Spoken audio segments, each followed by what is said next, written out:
And let's take a couple moments to arrive here and now before we jump into our practice. So you can find a comfortable seat or lie down, whichever is more comfortable for you right now, just for the beginning. And I'd like to invite you to gently draw your eyes closed once you're ready. Hands can rest on the legs, in the lap, whatever feels good. Let's take a couple big conscious breaths. So inhale and exhale through the body, and take a couple moments to simply feel your breath as you breathe, to become aware of your body, and to simply start to become present in the moment.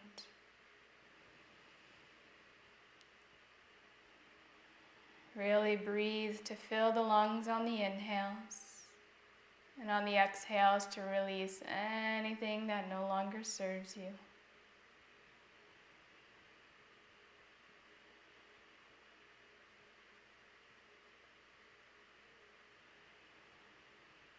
Take a couple more big breaths. Again, really just feeling the entireties of your inhales and exhales as you breathe.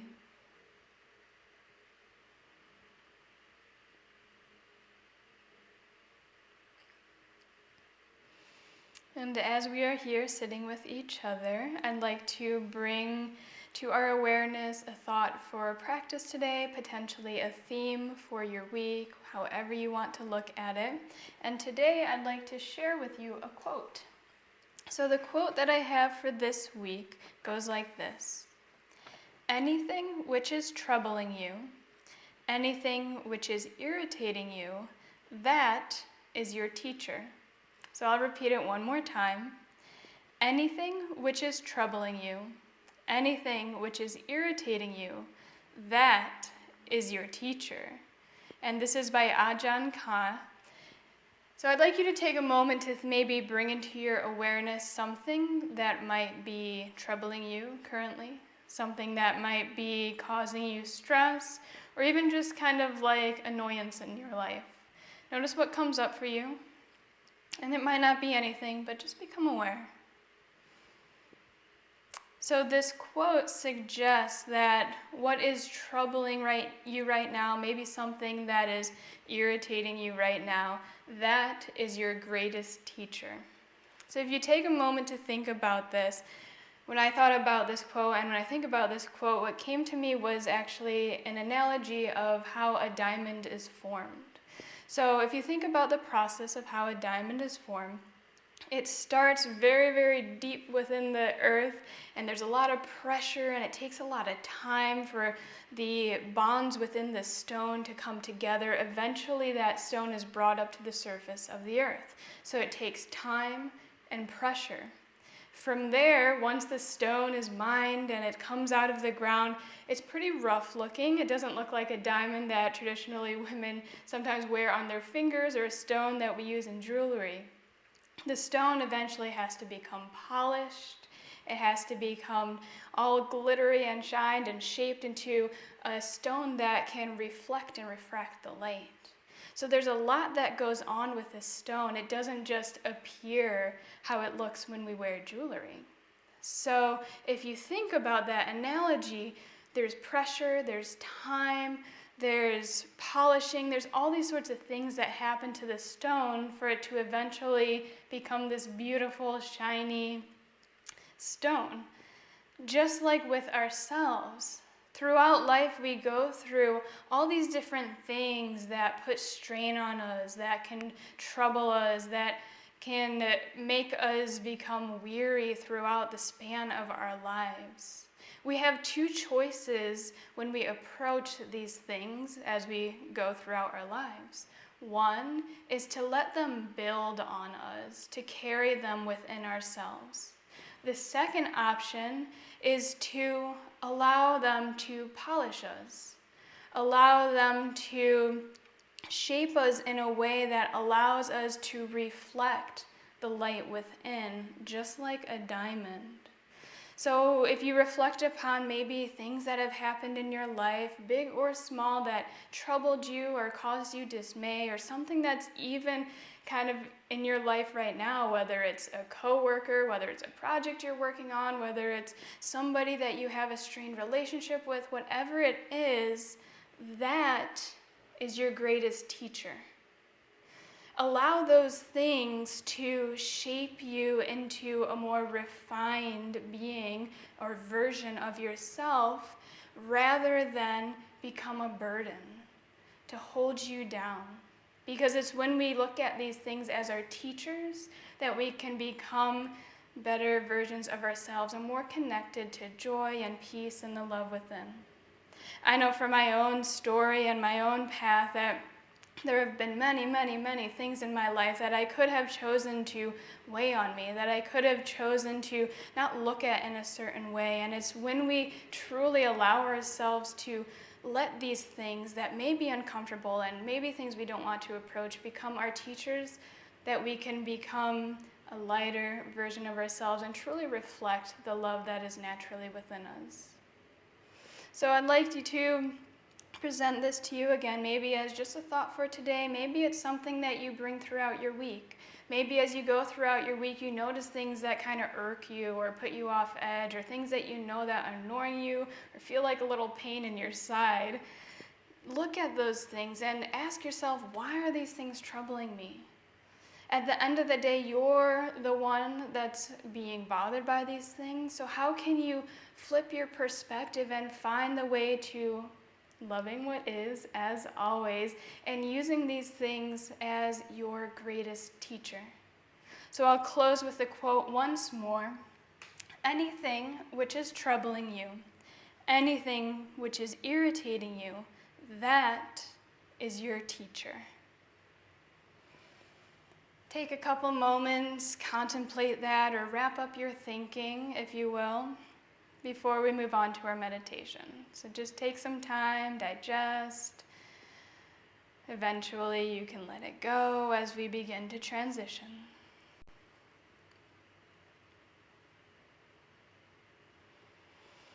And once you're ready to transition to our meditation for this evening, find a comfortable seat. If you're on the ground or a cushion, legs gently crossed in front of you, hands rest face down on the knees or the upper thighs. If you're in a chair or a couch, scooch forward enough so the knees are directly below or above the ankles. If your eyes are closed, gently open them and find somewhere to look on the ground ahead of you, preferably about 3 to 6 feet ahead of you, so the eyes are about halfway open. And I will start our timer for us.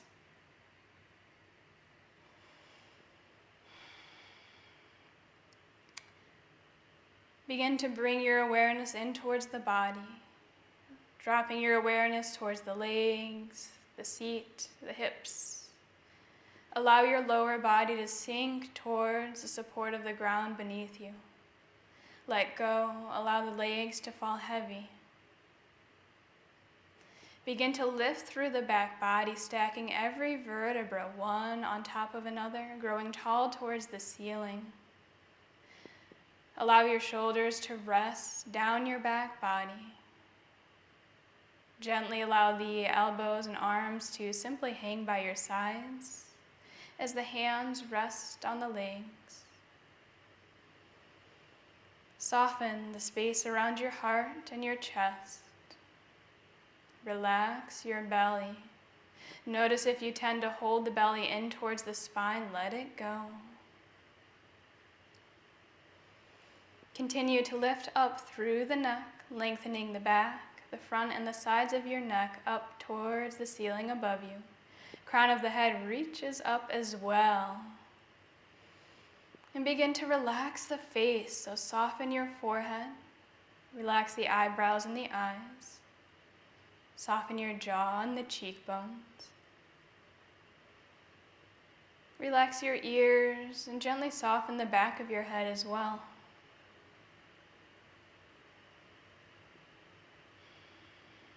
Take a moment to soften your gaze. So while you're looking at the ground, try to imagine as though there's an infinite horizontal line in front of you that you're trying to see as much of as possible. So you're expanding the field of view. You're taking in as much as you can, just allowing the visual field to enter through your eyes.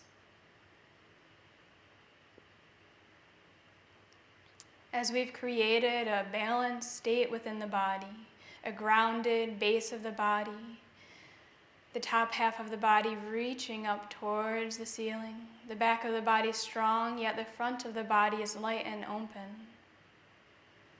Begin to connect with the feeling of your breath. Maybe you take a couple moments to simply notice where you feel the inhales and exhales throughout every round of breath. Common areas that the breath is commonly felt include within the nostrils, possibly the back of the throat, maybe even the chest, rib cage, or belly, possibly even the back body.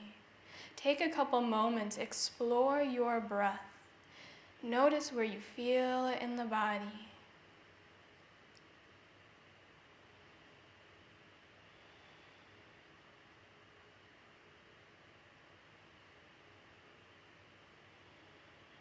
Continue to stay with the feeling of your breath, following the entirety of your inhales and exhales.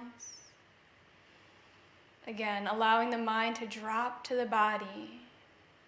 Allow the mind to be cradled by the breath.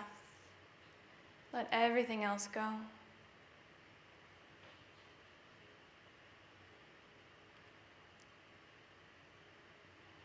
Now, as we're here feeling the breath in the body, the mind will think, and that's okay. We're not here to stop thought, we're here to simply be with it. When thinking comes up, one of two types of thinking will arise. The first of which is thoughts will come up, kind of bubble up in the background, but you'll be able to stay focused on feeling the breath. When that happens, you're just going to let that be. However, when thinking happens so much so that you forget about feeling the breath, maybe you're taken out of your body to a different time or space, when that happens, label it thinking, and then simply find your way back to feeling the inhales and exhales in your body. This is a practice of awareness. We use the breath as an anchor, so we notice when the mind thinks. We notice when those different types of thoughts arise. The goal is not to stay with the breath, it's to come back to the breath. So practice this technique, and more than anything, please be compassionate to yourself. Thinking is good, it's what the mind does. Without it, we would not be. So follow your breath. Feel the inhales and exhales, and when thought arises, label it thinking and simply come on back. No strings attached. Take the next couple moments, practice this technique, and again, be easy towards yourself.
Gently draw your practice to a close.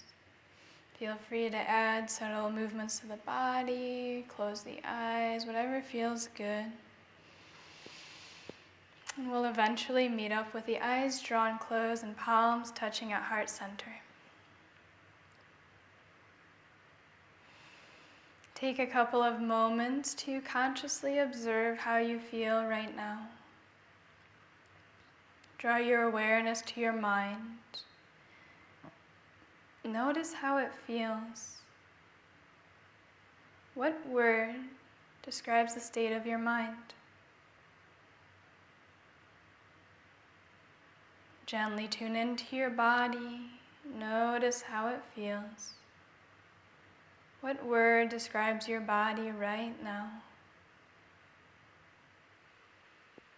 And eventually tune into your emotional well-being.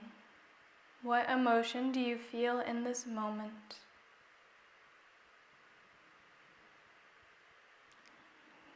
Gently give yourself a smile and really thank yourself for showing up here today, for dedicating your time to your practice, your health, and your life.